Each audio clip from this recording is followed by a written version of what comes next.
you can go ahead, Heather. Great. Hi, everyone. I thought I would just quickly start off by giving a wee bit of my background so that could help to put this talk into a context.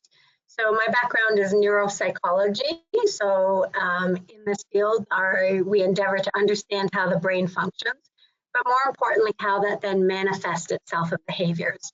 So working with all sorts of different populations, but my specific area of interest or expertise is actually in cognitive function. So the aspects of the brain that might impact how well we think, whether it's memory, language, or whatever. So in a more visual way, I do the best I can to help support people who are experiencing these kinds of changes. Often there tends to be a lack of language around helping people to then clearly define for their doctor, this is what I'm experiencing. If we could show it just from a pictorial way, it would be great to just be able to take this into your doctor and your doctor says, oh, I know exactly what that is and I know what the solution is.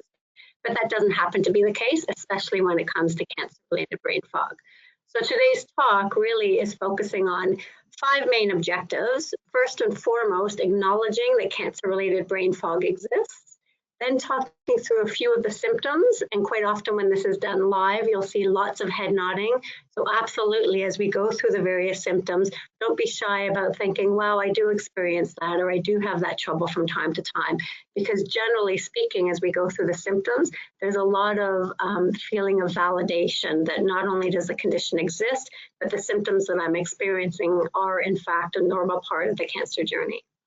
We'll very quickly go over possible causes, just to really highlight for you that there are multiple different potential causes for cancer-related brain fog, and it's not just specific to chemotherapy. So if you haven't had chemotherapy, you very well may still be experiencing some of these cognitive changes. That's the first half of the talk. The second half, we're going to focus more on solutions. So what can you actually do about it? Now that we're aware of the condition and the symptoms, what are some of the solutions so that ultimately you can get back to thinking, feeling, and functioning as good as you did prior to diagnosis, if not possibly better. So the first step is to really address what is cancer-related brain fog, because it is actually most commonly referred to as chemo fog or chemo brain. So if those are the terms that you're using, we are talking about the exact same thing. Over the past 10 to 15 years, I've had a tendency to push the terminology to be a little bit more inclusive. So I tend to refer to it as cancer-related brain fog, primarily because we know that chemotherapy is not the only cause, and cancer is not the only cause of brain fog. So seniors, people with dementia, fibromyalgia may also experience brain fog. And similarly, people who do not have chemotherapy but have been diagnosed and are being treated for cancer may in fact experience this. So historically, what has happened is patients have gone to their doctors and they have said to their doctor, you know, I'm just not feeling well, my thinking's not as good as it used to be, and their doctor doesn't really know what to say, and they say, you know, don't worry about it. And so typically the history has been is that patients are feeling alienated or feeling like this condition has not been validated, and then they start to worry and fret over, has the cancer spread, or do I now have some sort of dementia, what's going on? So in order to at least validate the experience of all cancer survivors, that's why we're changing the terminology to be cancer-related brain fog and not just specific to those who have had chemo. So in a very broad general term, if we were to define cancer-related brain fog, we define it as a constellation of cognitive changes that come about as a result of some aspect of the cancer experience. So let's talk about some of the symptoms. What are some of those symptoms that people joining in this webinar might be experiencing? First and foremost, most people tend to use the broad term memory to describe the majority of their symptoms.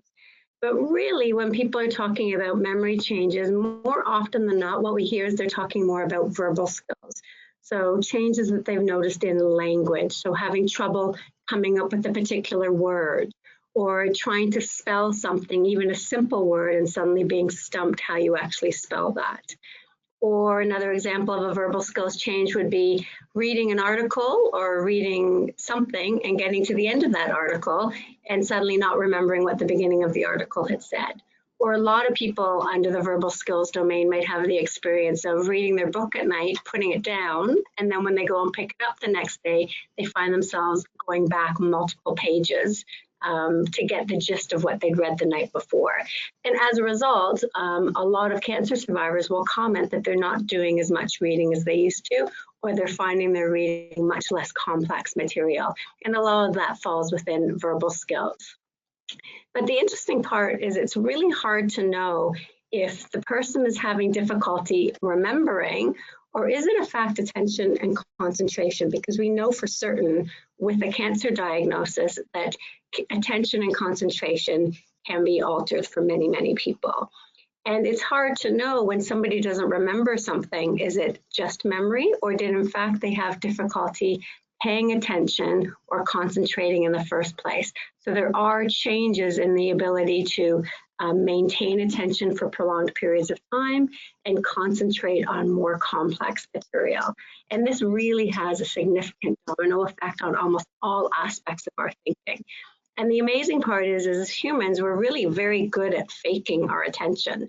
So we can smile and nod our head and pretend that we're paying attention, but we're not actually processing the information at a particularly deep level. And so what happens is it comes out looking like a memory failure, when in fact it was more of an input failure rather than a retrieval failure. So those three areas really sort of fall under the big broad category of memory. And the reason we're sharing some of the language with you is because it's much easier if you go to a healthcare professional, if you could be a little bit more specific about the kinds of challenges you're having. More often than not, a cancer survivor will meet with their doctor and say, I'm having memory challenges. And in the absence of a deeper look, it's harder for them to provide the solutions and help solve the problem.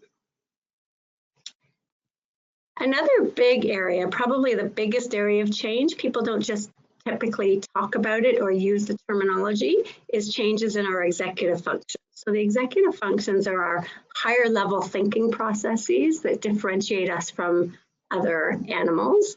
And they're primarily operated through our frontal lobes, the front area of our brain. People, as I said, typically will go around saying I'm having troubles with my memory. They don't usually go around saying I'm having trouble with my frontal lobes and my executive functions.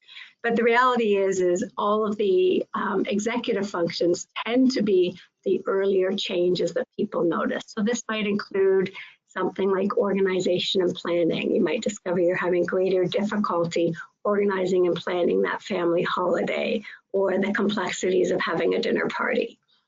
Strategic decision making.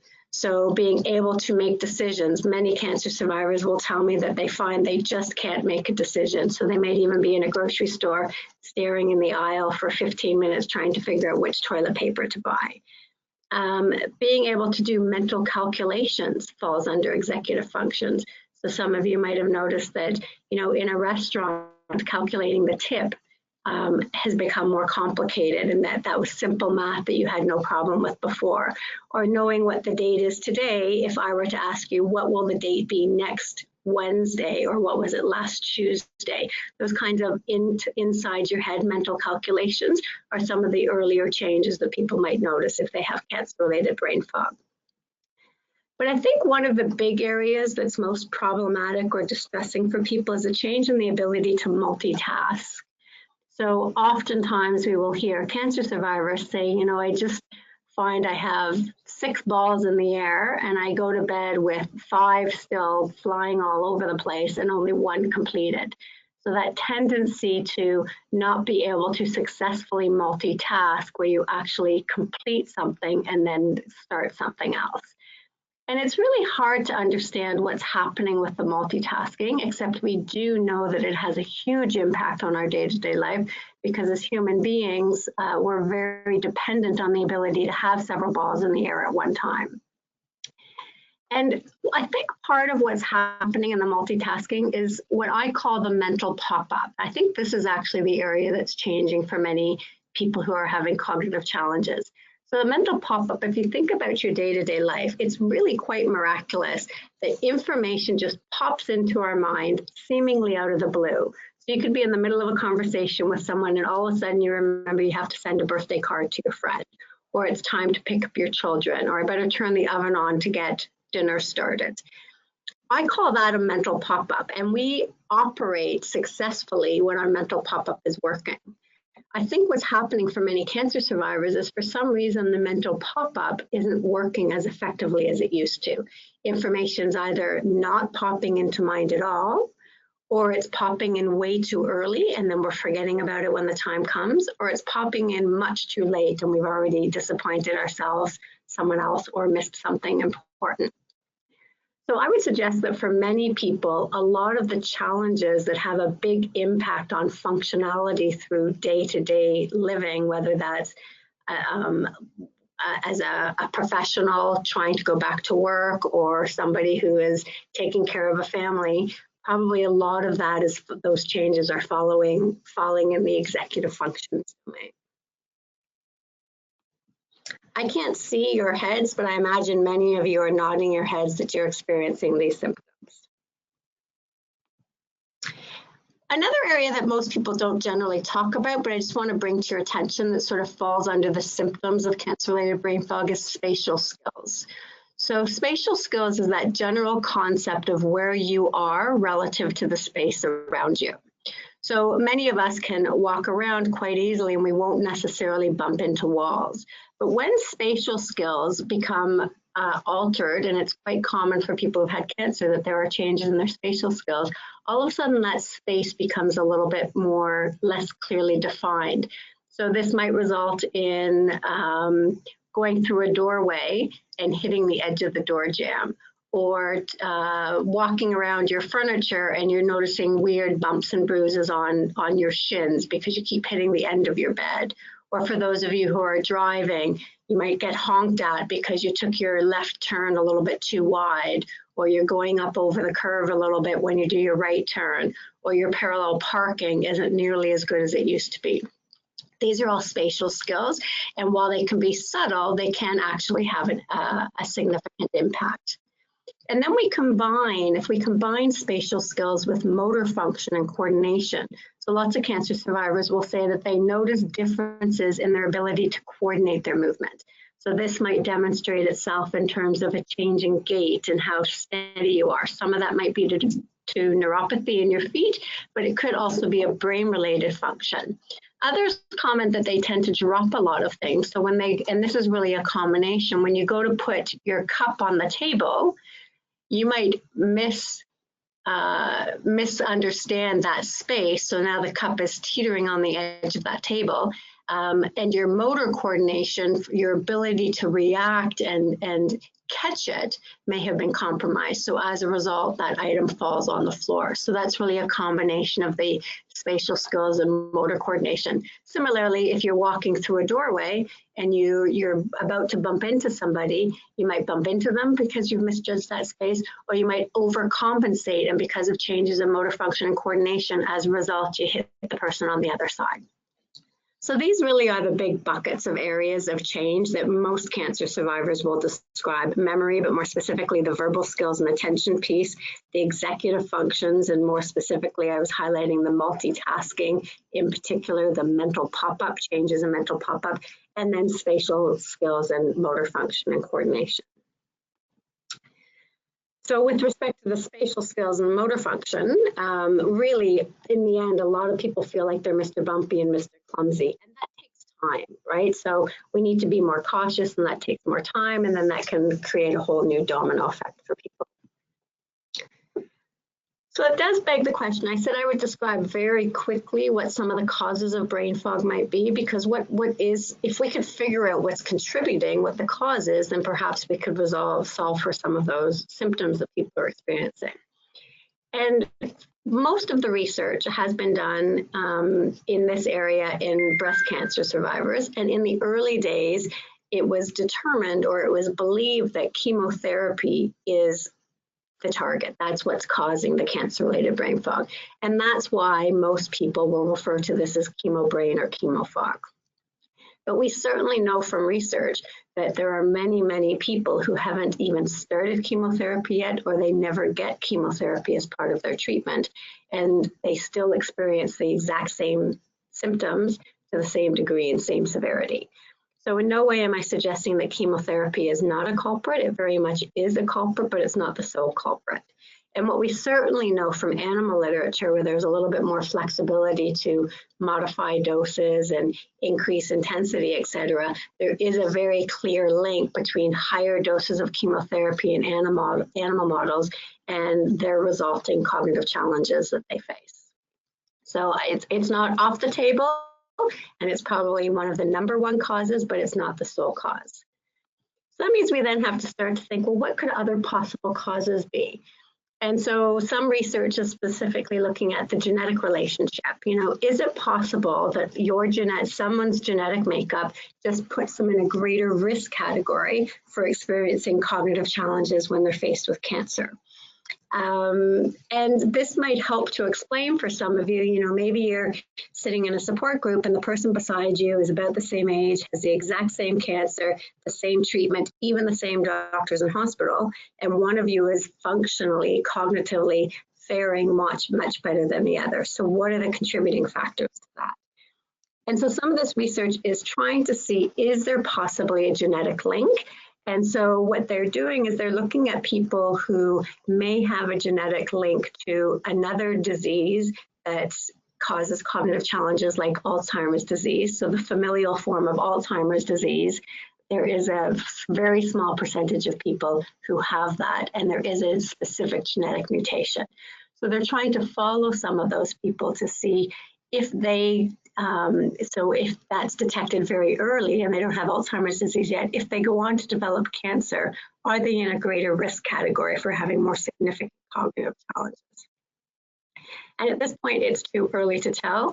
If I were to share my personal opinion, I think that we are all genetically prone in different ways. And when you put different combinations of factors together, that's going to create, for me, it might be more physical challenges. For somebody else, it might be more cognitive challenges, even though everything else on the surface level seems the same. I think it's really important to also realize that very rarely are people being treated for cancer and they're only receiving a single treatment. Most people are receiving a whole host of other medications, whether it's anti-nausea medications, steroids, hormone therapies, anti-anxiety, antidepressants. Many cancer survivors will start researching and start changing some lifestyle habits, like how they eat. So all of a sudden they're drinking tons of green tea and quinoa and kale. They might be taking all kinds of herbal remedies. So it's hard to pinpoint what's causing the cancer-related brain fog when there's a whole bunch of other factors that may have possibly changed for that person, particularly in the form of ingestibles, things that they're putting into their body with the intent of it being good. But the reality is we're just not at a state in science to understand how the various combinations of medications, how they metabolize and how they may or may not have an impact on thinking. And then finally, it's a strange slide there, as a strange visual, because I've talked about these in a different order, but I think it is also important to keep in mind that oftentimes when people are experiencing cognitive challenges, there can be emotional fallout that goes with that. So psychological well-being, and psychological well-being really sits on both the symptom side and the cause side. So psychological well-being, for many people at initial diagnosis, there might be a change in their psychological well-being. There's lots of unknown, there might be some fear, there might be some pain, there's certainly a disruption to lifestyle, etc. So that alone, and we know that how we feel about ourselves could have a direct impact on how well we think. So just from the diagnosis forward, the psychological well-being changes might actually be contributing to the cognitive changes. But similarly, if somebody is experiencing a significant amount of cognitive challenges at a time that they're being treated or they're somewhere in their cancer journey, that may in of itself lead to some psychological distress. So psychological well-being is certainly a factor. I don't think it's again, none of these are single factors. And what's particularly interesting is in speaking to a variety of cancer survivors, I've met probably a handful or two who actually kept journals their entire life. So they've come up and spoken to me and they said, you know, when I look in my journal and I look backwards from the day of my diagnosis, I can start to see that there are lots of cognitive challenges, that I forgot to pick up my children, or I left the dog at the wherever you might leave the dog, etc. So they were able to say, you know what, prior to me even knowing I have cancer, or the doctors knowing, I was starting to show a significant number of changes in my cognitive skill set.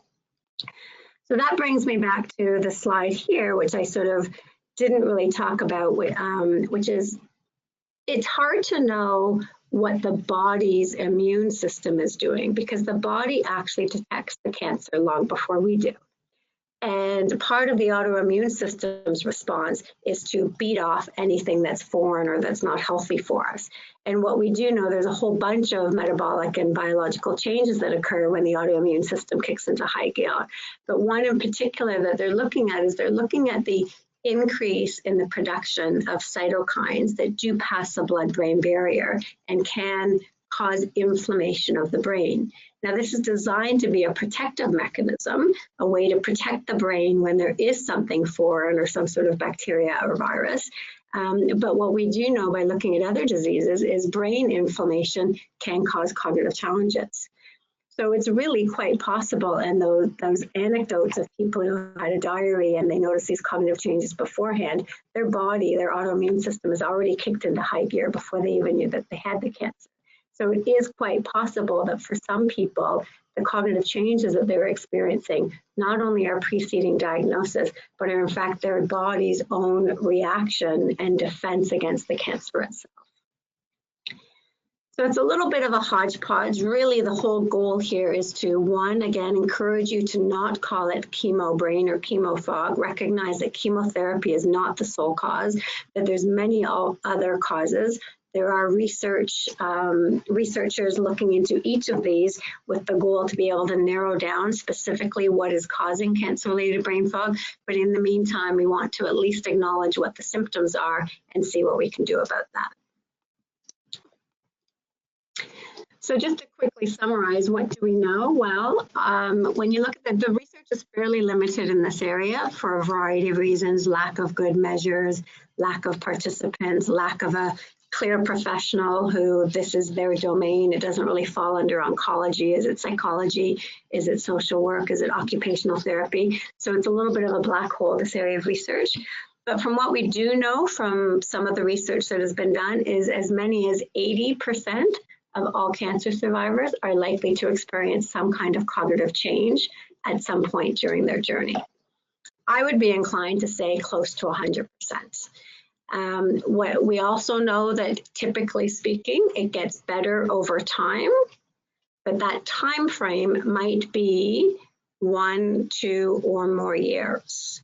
And I don't want to upset people on the phone. The good news is the more you're aware of it, you're able to identify the symptoms or the challenges you're facing, then you're in a position to fast track that and get your thinking back on track much faster.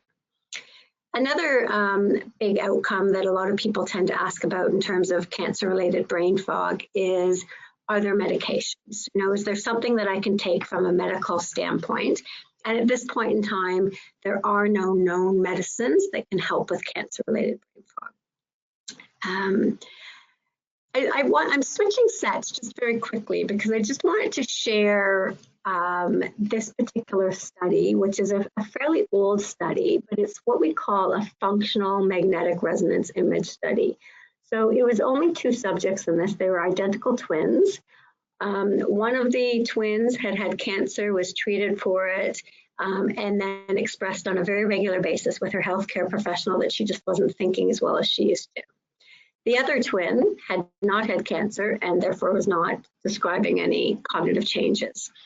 And so they both went through a whole series of neuropsychological tests. So really, the point of this research in 2007 was to determine, you know, when we have 2 people with the exact same genetic makeup, one with cancer, one without, one concerned about their cognition, the other without, can we identify what's going on?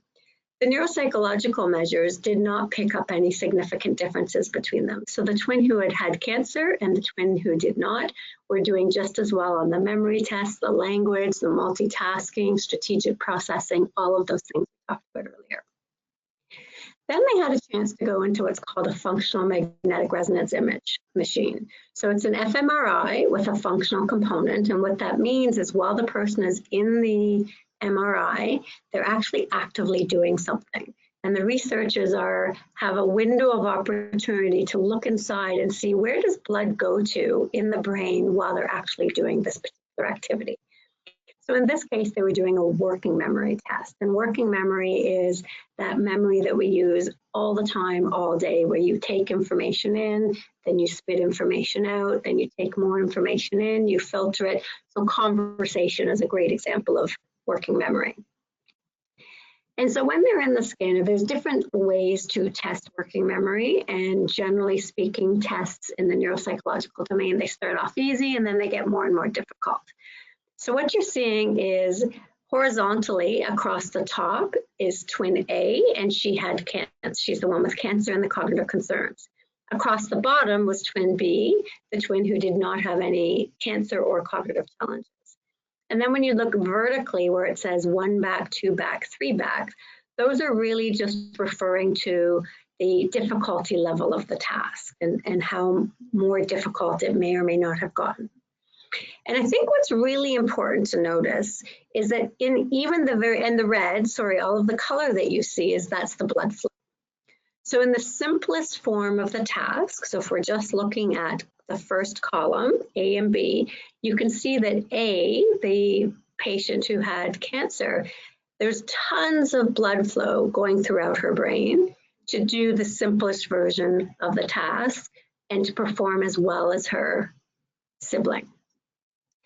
As the task gets a little bit more difficult, so when we go into the 2 back column, there are no more significant differences. So twin A and twin B, even though you can see twin A there's a little bit more blood flow, it's not statistically significant. So basically, it's almost as if twin B in an easy form of a task is saying, this isn't so difficult, I don't need to put any energy to this. But then it suddenly reaches a threshold that the brain is requiring more blood flow for her to be successful. Whereas the twin with cancer, she experienced that degree of blood flow very early on. And I think this tells us a few things. Number one, I think it helps to justify that sometimes the neuropsychological tests are not always picking up the subtle changes that cancer survivors are facing. So that is a cautionary note. You know, you might go in and have a whole bunch of neuropsychological measures, and they may not be sensitive enough to detect the complexities of what you're experiencing in your day-to-day life. I think the second important possible outcome of this or conclusion from this study that really speaks volumes to people with in their cancer journey is imagine if doing simple tasks requires the level of brain involvement or blood flow in the brain as you see for twin A in the 1 back version. It's not surprising over the course of even a seemingly simple day that there might be feelings of extreme fatigue. And that is something that we hear often cancer survivors talk about, is just how tired they are. And what we know is when we're fatigued, we can't process information nearly as well. And when we don't process information nearly as well, we don't then remember it later when we need to. So I think this really speaks volumes. We can't see what's going inside our head, but if you are someone who's experiencing a lot of fatigue, what I would suspect is happening is even on a day that you're not overly busy or not doing terribly complex tasks, your brain is probably looking more like A in the first column versus B. So as I mentioned earlier, you know, obviously we still want to figure out what are some of the solutions. So first is to understand it. Obviously, we'd love to be able to prevent it, but we need to understand specifically what the causes are. And we do want to continue to treat it. At this point, as I said, there are no pharmacological remedies. So we're left with cognitive rehabilitation. And I don't want to say that there are no pharmacological remedies. There are many doctors who might try a variety of drugs to help support people who are having cancer-related brain fog. Usually those drugs come from, are designed to help with other illnesses or other challenges. So they might be medications for attention deficit disorder, or they might be medications to help with sleep so that somebody is sleeping better and therefore able to process. There is no specific pill or line of medications for brain fog itself. So that leaves us with cognitive rehabilitation. In cognitive rehabilitation, the work that I do is really heavily focused in theories and belief systems around neuroplasticity. So that is the belief that the brain does in fact have the capacity to continue to grow and develop. And up until 25 years ago or so, most people believed that the brain was fairly static and it just declined over time beyond our adolescence years. But what we have since learned is that the brain actually The system has detected that a minimum number of lines are connected to this conference. Do you want to continue your meeting? Press 1 to confirm. If there is no response, the conference will end. Sorry. So the brain does have the capacity to build new connections. So instead of thinking of the brain and wondering which part of the brain does what function and how can I improve that part of the brain, I'd rather you think about your brain as being a whole series of superhighways. So imagine you have a whole bunch of highways of information going back and forth at rapid speed. And for some reason, as a result of some aspect of the cancer journey, those highway systems have become disrupted. So there might be cracks or potholes, or for some people, there might be complete disruption and lots of repairs required. And really, the goal of cognitive rehabilitation is to either repair the existing pathways. So every time you use a cognitive tool and you pay attention and you work on it, imagine what you're doing is you're throwing another layer of pavement on that cracked roadway system. And the more and more you do that, you're pouring more and more pavement. So you're actually filling in those cracks and holes, and you're actually repairing that pathway. So it becomes a smooth running surface and very, very highly functional. Alternatively, the brain has the capacity to actually build new pathways. So we have certainly learned through brain surgeries and other brain diseases and brain injuries that when a part of the stroke, for example, when a part of the area brain is damaged, we can either help to rebuild the existing pathway or build a bypass route, a brand new pathway, if you will. Most certainly, just like building real highways and new pathways in the world, this takes a lot more time and a lot more effort, but it certainly can be done. So most of the work of cognitive rehabilitation is focusing more heavily on repairing existing pathways. What systems and processes do you currently have in place that we can build upon and strengthen rather than starting from scratch completely? But that's not to suggest that we can't teach something new and you can't practice that over time, over and over and over again, and eventually learn and function quite well. The other big area to consider when you're thinking about cognitive rehabilitation is the importance of planning and thinking ahead.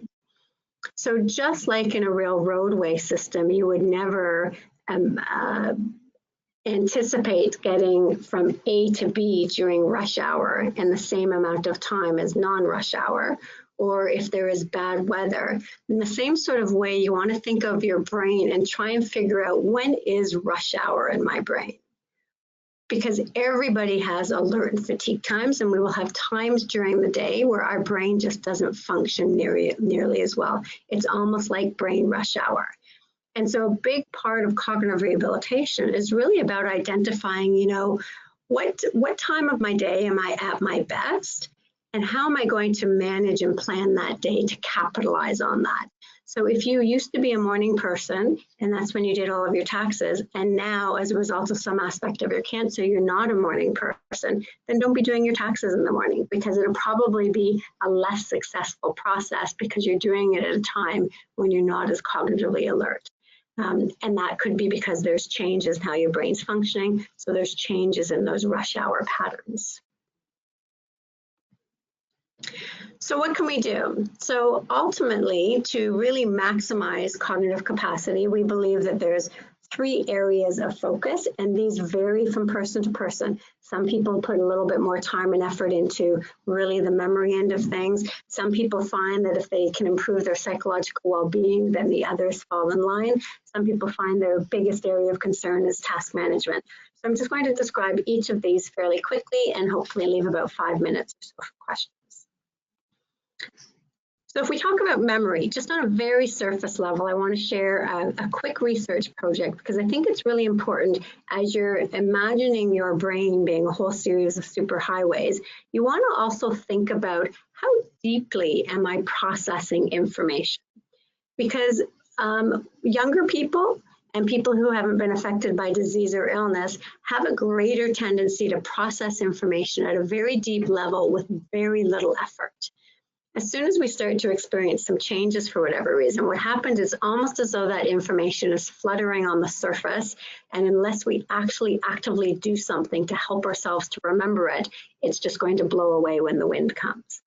And this is a really compelling research project because it was done with university students who were all completely cognitively well, and it was a very simple project. They were all given a list of words to remember. The words were read out loud. And then their memory was tested about 20 minutes later or so. The only difference is they were broken into 3 groups. The first group was told, I'm going to read you a list of words and I want you to focus on the first letter of each word. So if I said cat, that starts with B. If I said ball, it starts with B. Second group was given the same list of words with the change in the instruction of when I read the word to you, I want you to come up with a rhyme. So if I said cat, you might think hat. If I said ball, you might think hall. And the third group was given the same list of words, the same instructions, except their instruction was when I read the word to you, I want you to use it in a sentence. So my best friend just got a new cat and my son likes to play with a ball. So 20 minutes later, they tested everybody's memories for those words in the easiest way to test memory, which is recognition. So basically, I would show the word cat and say, did you see this word before? I would show the word dog and ask you the same thing. For cat, you would say yes if you remembered. For dog, you would say no. So the words are actually in front of you. You just have to recognize if it was shown to you before or if you had heard it before. And what you can see in front of you is hugely significant differences. So the group who just focused on the first letter of the word remembered around 18%. Whereas the group that focused on the letter or the full sentence, using the word in a sentence, remembered above 80%. And so this is really getting at the core of levels of processing. You know, if you really think about it, focusing on the first letter of a word is not going very deep in your brain. So it's very surface level processing. So it's not surprising that even in a very short time frame, that information might be forgotten. Whereas to put a word in a sentence, you have to go to a much deeper level of processing. You have to think of what does the word mean. You have to dig up your old grammatical rules from when you were in grade 2 or whenever, put a noun in there, a verb in there. And usually when you do that, you actually draw upon a sentence that has some sort of meaning to you. So in fact, my best friend did just get a cat and my son does like to play with balls. So all of a sudden you've gone at this extra depth of processing, and as a result of that, that's contributing to much greater remembering. So it's really important if you want to improve your memory, if that's the functional area that you're having the greatest difficulty, is you need to take the time to figure out how can I process information more deeply. And typically that falls into 2 main categories. People focus more of their energy on internal processing, so coming up with clever mnemonics or categorization or visually imagining material. And absolutely, that's very successful, but I can tell you as an aging expert that that becomes less and less successful as your brain changes as a part of normal aging. What is actually much more effective and much more sustainable over time is to increase your use and sophistication of external strategies. So I know most of you are probably looking at the slide thinking, oh, I use lists, I use notes and calendars and timers. But the reality is we don't, if we're noticing cognitive changes, my first step would be to figure out, so how are we not using those as effectively as we could to compensate for the cognitive changes that we're experiencing? So to give you a very quick example from the list, timers.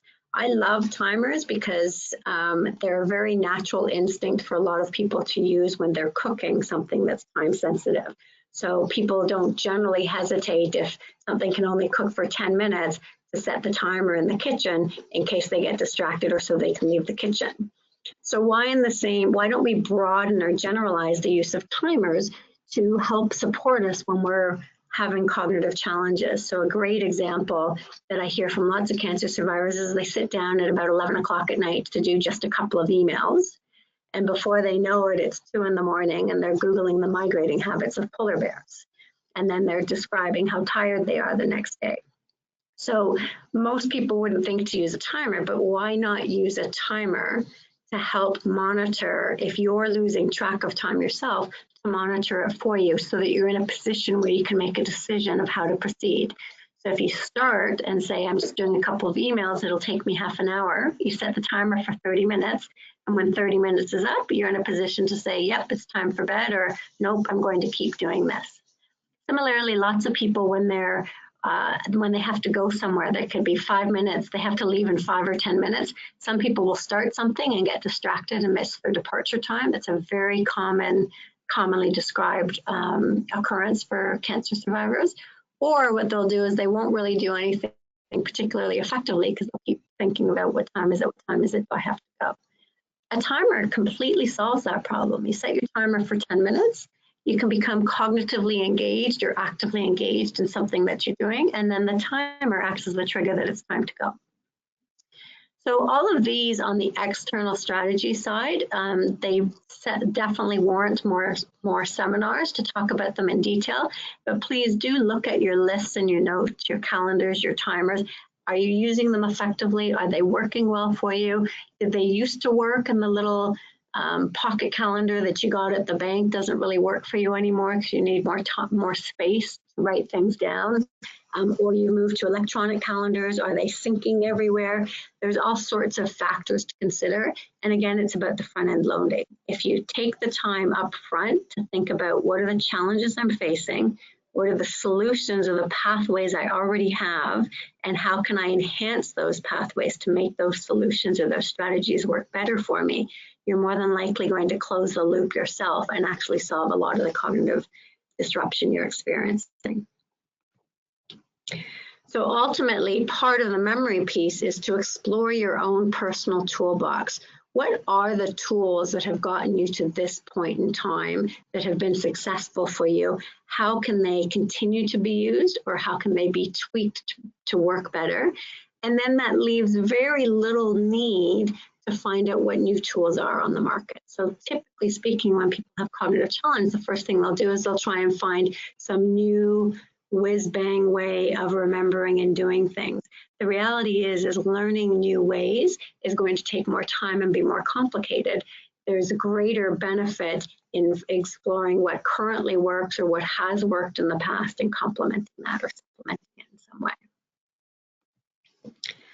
We'll talk very quickly about task management. So task management is, the way I'm referring to it is I'm describing a 4-step process that's really designed to help people stay on task. So ultimately stay in a present-minded state where they're consciously aware of what they're doing and they become less overwhelmed by the complexities of tasks.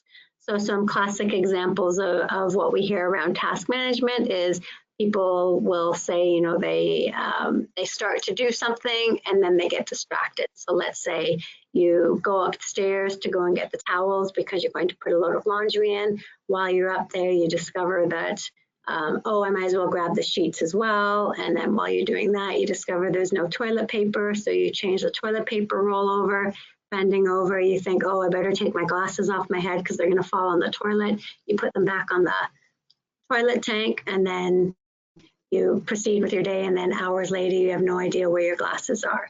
So this kind of ineffective task management, because you weren't in a present-minded state every step along the way, can lead people down these garden paths and then situations where they don't have as many, all of their balls are still floating in the air when they go to bed at night.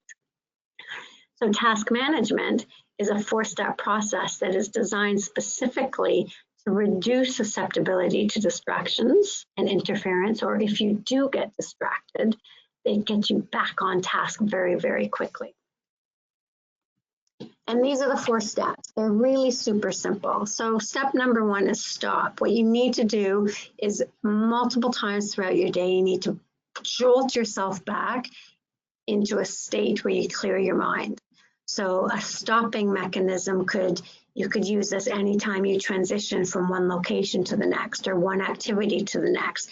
And often it works best if you have a quick catchphrase, like a phrase that you say inside your head or outside your head. Mine happens to be "Whoa, Nelly." So I will often say "Whoa, Nelly."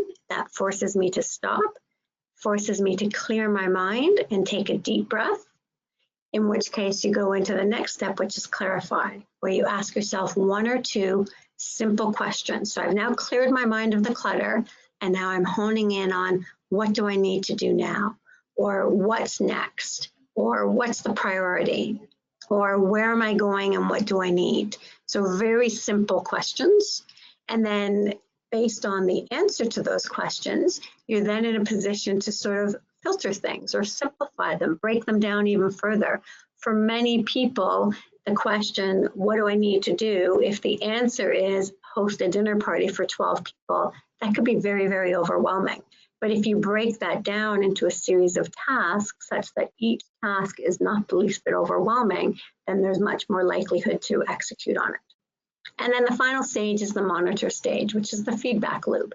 Regularly throughout your day, you want to be stopping and clarifying. So I would say on a busy day for me, somewhere between 50 and 100 times in my head, I hear the word "Whoa, Nelly." As soon as I stand up to leave somewhere, I stop, I clarify, I look around, I make sure I have everything I need, I evaluate where I'm going, and then I move forward. And this really does help to avoid those situations where you rush off somewhere and then all of a sudden you realize you've forgotten the cake and the present, but you're halfway to the birthday party because you didn't stop and clarify before leaving. So it's not a big surprise, but what we do find when we run a multidimensional program like this, many people find the biggest benefit comes from, in fact, making a change in their task management practices. And then finally, I've alluded to it already. I just want to touch on very quickly the importance of psychological well-being, in particular, the relationship between how we feel about ourselves and how well we think. We know from science, absolutely, that constructs like happiness, optimism, feelings of control, self-efficacy, when those are high and we're feeling good about ourselves, if we were to give a bunch of cognitive tests like memory, language, multitasking, those scores will be high. A great research project was in fact done with seniors, and they tested people over a few years at time point 1 versus time point 2. And those seniors who had very high psychological well-being on time point 1, so they were very happy and optimistic, they also had high cognitive scores, memory, language, etc. Those seniors who had low psychological well-being scores had low cognitive scores. But what was most interesting is the ability to follow up about 75% of that sample 2 years later and retest them.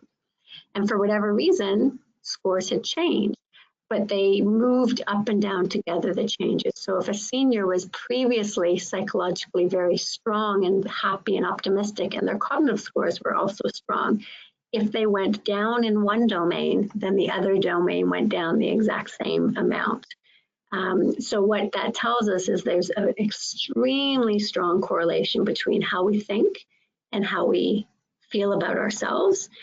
So if you really want to maximize your cognitive capacity, it's not just about the cognitive tools and memory and task management and strategies. It's also about focusing on your psychological well-being. And what happens often for people who are experiencing challenges for whatever disease process, but in particular cancer survivors, is it can become a self-fulfilling prophecy. So on the left-hand side of your screen, you know, what can happen is a feeling of loss of control. So imagine you've been diagnosed and you're being treated for cancer, you know, so there's an immense amount of feelings of loss of control, whether it's loss of control over your body, loss of control over your financial situation, loss of control over your energy and your time and the things that you can do, loss of control. And so generally that starts to lead people to feeling less competent in the things that they can do, and they tend to reduce their activities. There's a greater tendency to then start to become an avoider.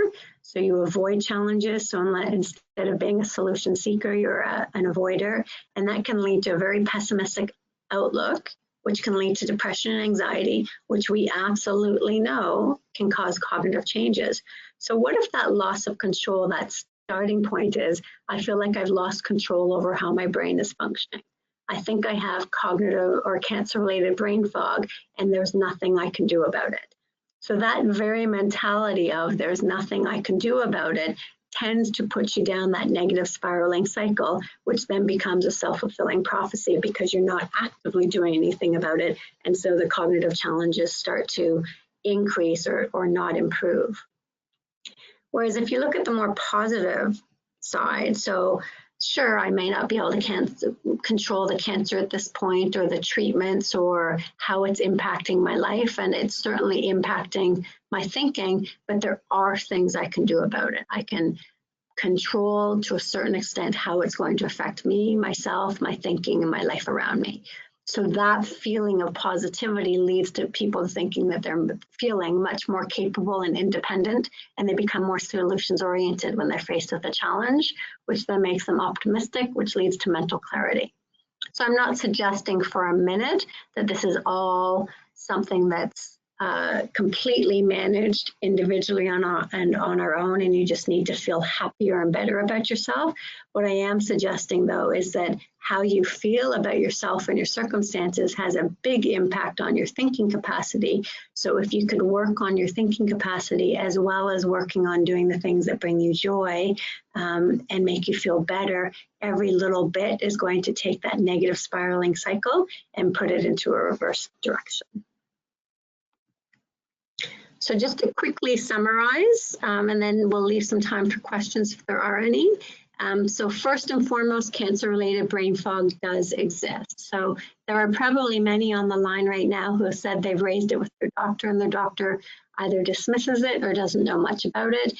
There's no question in my mind. And for doctors who say that there is no such thing as chemo brain or cancer-related brain fog, I challenge them to come to a cancer survivor conference with 100 or 200 people and try and make that claim, because there's probably 50 to 100% of the people in that audience who are experiencing these changes.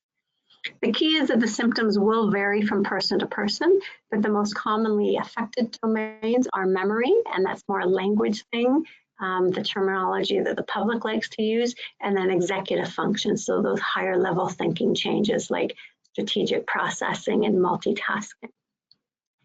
Chemotherapy is not likely the only cause. We're pretty certain about that, and there's currently no medications that can treat it or prevent it. But the good news is that the brain does have the capacity to grow and repair itself, develop new connections, repair existing pathways to compensate for those changes, and the level and the degree to which your brain grows and continues to develop is actually in your hands by the very solutions that you seek and the strategies that you choose.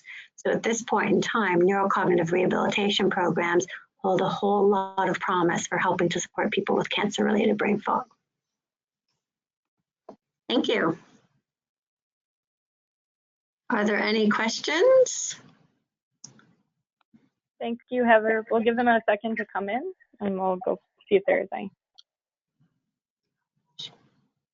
Okay, I think I just clicked off my chat function, so you'll have to read the questions to me. All right, sounds good. So there's one, does intense exercise programs help with memory issues and coordination problems? I'm not sure. I think the definition of intense would vary from person to person. What's intense for me is probably not likely intense for the person who's asked it, but absolutely, there is no question that, and these are two topics that I didn't really talk about, exercise and nutrition. We know from looking at a variety of different disease processes that exercise and nutrition both have a very positive impact on brain function. And some of the animal literature in particular with transgenic mice who have been given cancer and then treated through chemotherapy, they were actually able to completely reverse the cognitive challenges in those mice by exercise alone. So exercise is really a key factor to help contributing to cognitive improvement, no matter what the disease or the age. Thank you. We have someone would like to thank you for doing a great webinar. They're glad to hear they're not going crazy and to keep up the great work. Thank you. And if they're still on, you are not going crazy. I can assure you of all the people on this line, they were probably nodding their head with the same set of symptoms. Often when we talk about this in a live format, there's even a lot of tears from people because they're just so thankful to hear that they're not going crazy, that the symptoms are validated, and that it's sadly seems to be a normal part of the cancer journey for many, many people, but that there are solutions. And then another comment is that the last part of the seminar is very helpful for all disease groups which have similar symptoms. Absolutely. Thank you for commenting on that. There's no question. In fact, I work with a variety of different affected individuals and diseases. And to be honest, my approaches and strategies and techniques don't vary that much, whether it's chronic fatigue, fibromyalgia, Parkinson's, multiple sclerosis, dementia, cancer, etc. So it is a very general approach that has a widespread application. So certainly share this information forward if you know somebody who's experiencing these symptoms for any reason, because those solutions will help them as well. And then we also have the last question probably, unless another one comes in. Can you discuss further the correlation you mentioned between chronic fatigue and cancer-related brain fog?